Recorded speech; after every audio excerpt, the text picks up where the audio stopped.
What's going on there, YouTube, and welcome to Fresh Comic Stories. Guys, this is the channel where we basically sit down and cover different kinds of comic book stories. Now, guys, today we are going to jump back over to DC Comics and we are going to pick up with Flash number 0.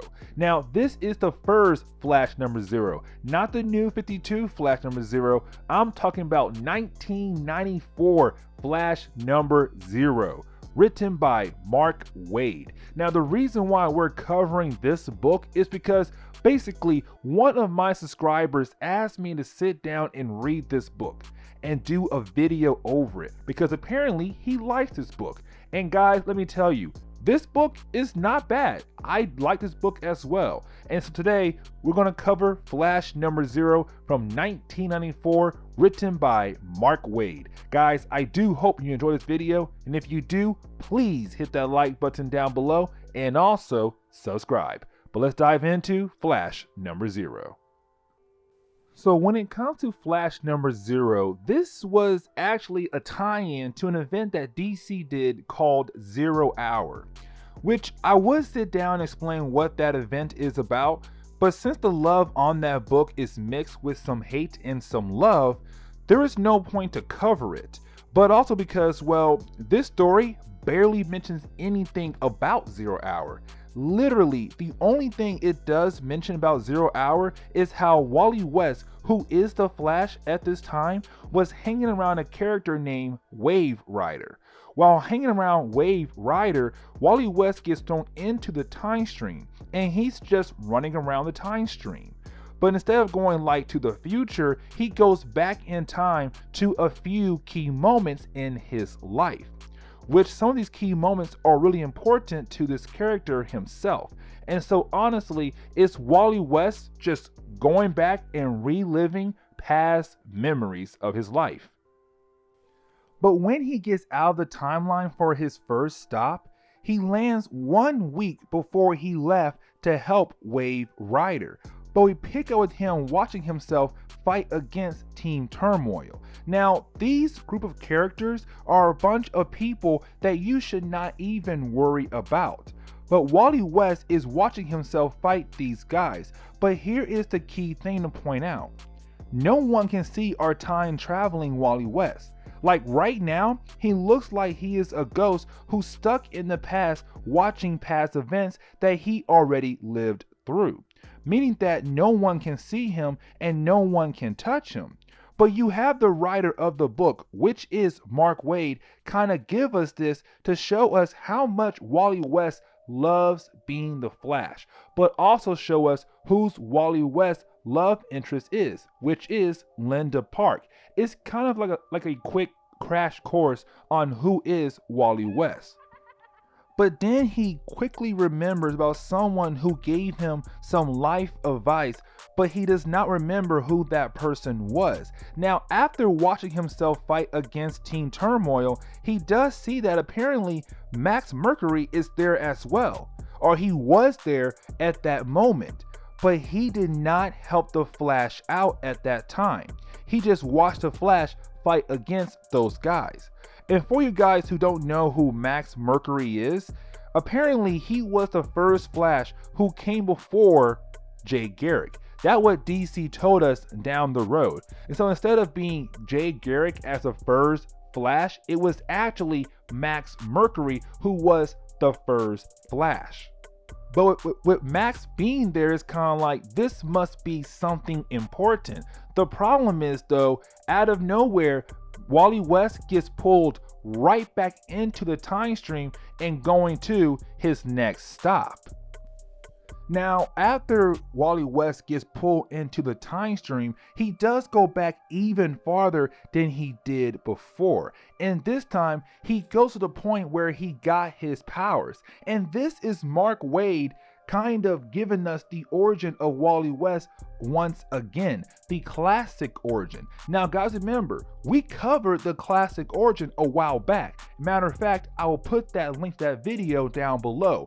but we covered the classic origin of Wally West on how he got his powers when he just arrived to Central City to stay with his aunt Iris West.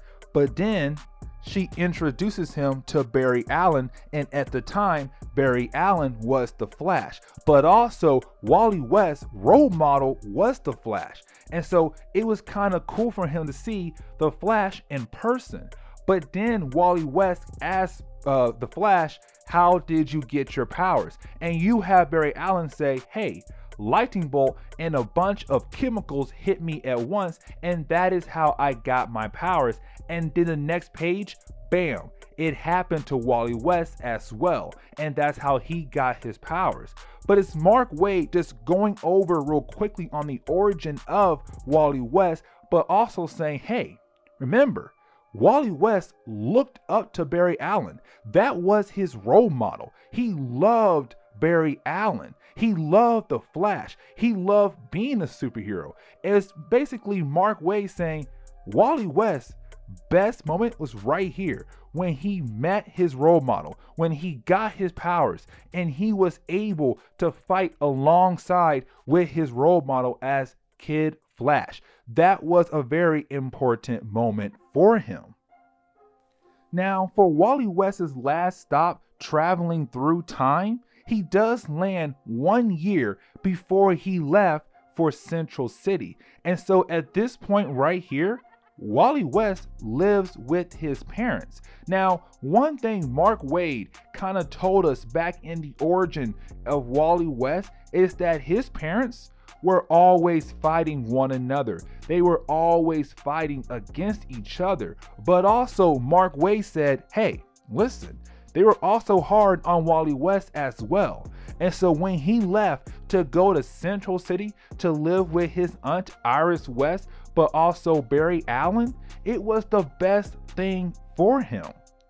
But you also have Mark Waid tell us this right here, that when our time traveling Wally West arrives, he does see that right now there is a family reunion going on, but also the fact that right now our time traveling Wally West is not in ghost form, meaning that anybody can see him. He's solid. He can grab things, he can touch people, people can see him. And so with that right there, he has to run really fast, grab some random clothes, put it on, and pretend like he is a long lost cousin who just arrived at this family reunion at his parents' house right now. And that is when he sees his father once again being hard on his younger version of himself. And he sees his father yelling at his younger version and sending him into his room. And that is when you have our time traveling Wally West go talk to his younger self. And that is when Wally West realized he's the man he was talking about. Guys, remember, in the beginning of our video, Wally West told us in two panels that somebody long time ago came into his room and gave him some life advice. And that is when Wally West realized it was himself.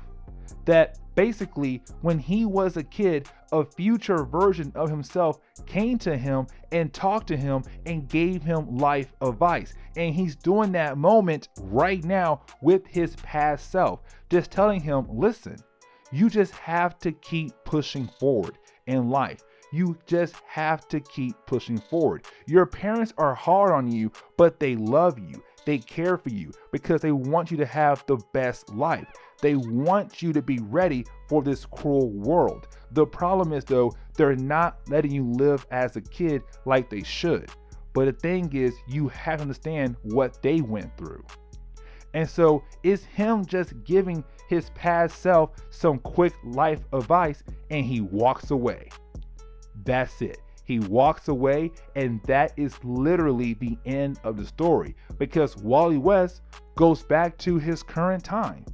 And guys, this is where we are going to end today's video. So please leave me a like down below and also subscribe for more comic book stories in the near future. Also, any suggestions on books I should read, well, let me know in the comments below.